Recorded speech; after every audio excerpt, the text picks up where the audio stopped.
Former President Trump now facing an increasingly complicated legal and political schedule. Trump and his 18 co-defendants have now until Friday next week to surrender to authorities in Georgia in that 2020 election case. That's 2 days after the first Republican primary debate.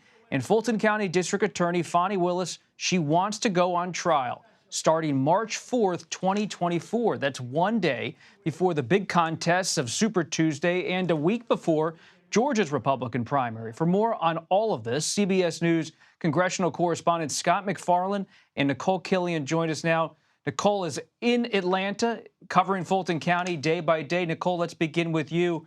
What's the latest in Georgia?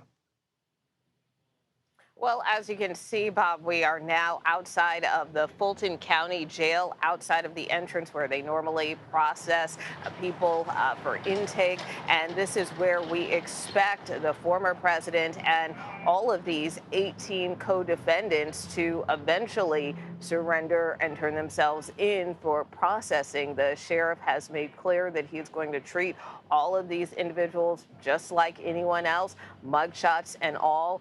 We have yet to see any of these defendants surrender, but worth noting that just a short time ago, it appears that Jeffrey Clark has now contested this proposed trial date by District Attorney Fani Willis, this March 4th trial date that she has proposed 1 day before Super Tuesday. And in this court filing, his attorneys argue that the district attorney's office did not confer with opposing counsel and that they have no earthly idea what their schedules may be. So he and his attorneys are arguing that this date is premature. Nikole, I've been talking to some sources at the IRS. It seems like you've been in Georgia so much, you might start having to use that as your zip code down there. And Scott, I mean, you've spent so much time outside the federal courthouse in Washington. I hope that's not becoming your new address. But how is the federal case in Washington playing out right near the Capitol where the insurrection took place? How is that going to affect, if at all, what's going on in Georgia? Could be really impactful. I'm fixated on this one date on the calendar, August 28th. It's a week from Monday. That same day, 10 a.m. Eastern Time, is a pivotal hearing in this federal case Jack Smith has brought in the 2020 election. The D.C. federal judge is likely to set the trial date that day. She's also likely to speak or could speak about all the things Donald Trump has been posting about her, about Jack Smith, about the case, about the District of Columbia. All that could come up 10 a.m. Eastern Time on Monday. That same day, that same time in Georgia, in federal court, Mark Meadows has a hearing to move his case from Fulton County to federal court.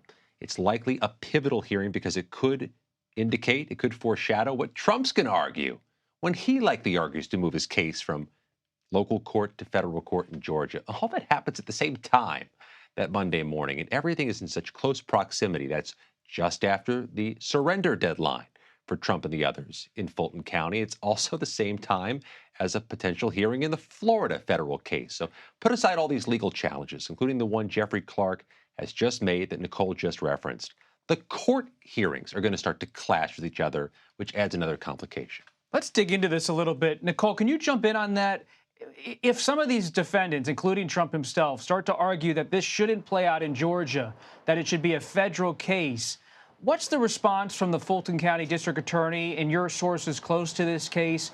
Is there a real possibility that the entire Georgia case could be pushed off to the federal side or not?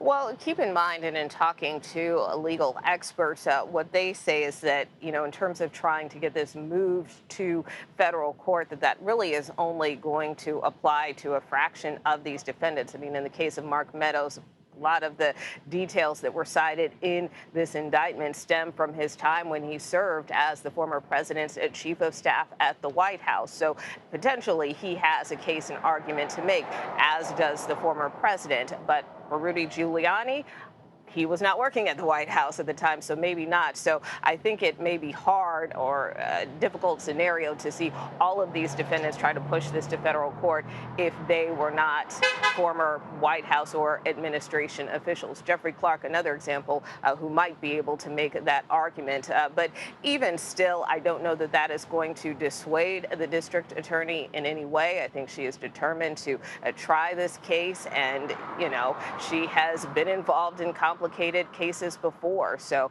I expect that the district attorney would try to contest this in some shape or form if we see others follow Mark Meadows' lead. Speaking of the district attorney, let's listen to what former President Trump had to say today to Larry Kudlow about her and other prosecutors.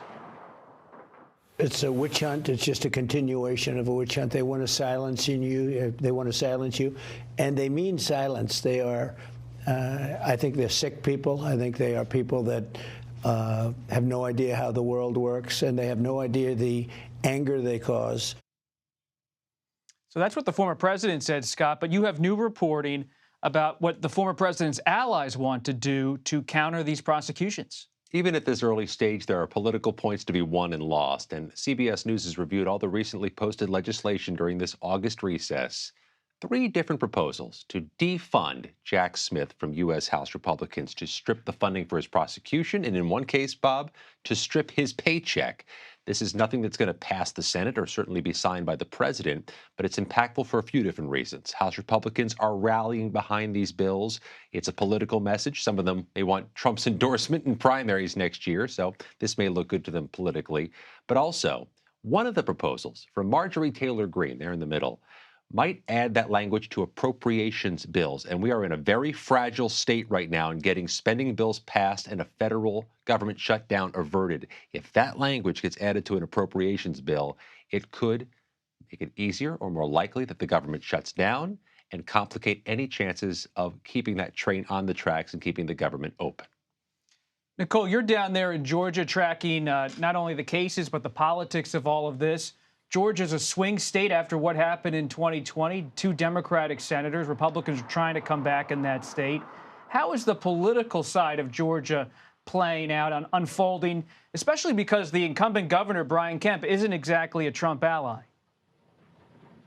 Yeah, well, I think it's interesting to piggyback off of Scott in the sense that, to a certain extent, we're seeing some Republican lawmakers here in the state take a page out of House Republicans' playbook, in the sense that you also have state lawmakers who are now calling for Fani Willis's office to be defunded. And just today, there was a state senator who is now calling for a special emergency session for the state legislature to reconvene to investigate the district attorney as a result of this indictment. And now the district attorney's office is not commenting on that.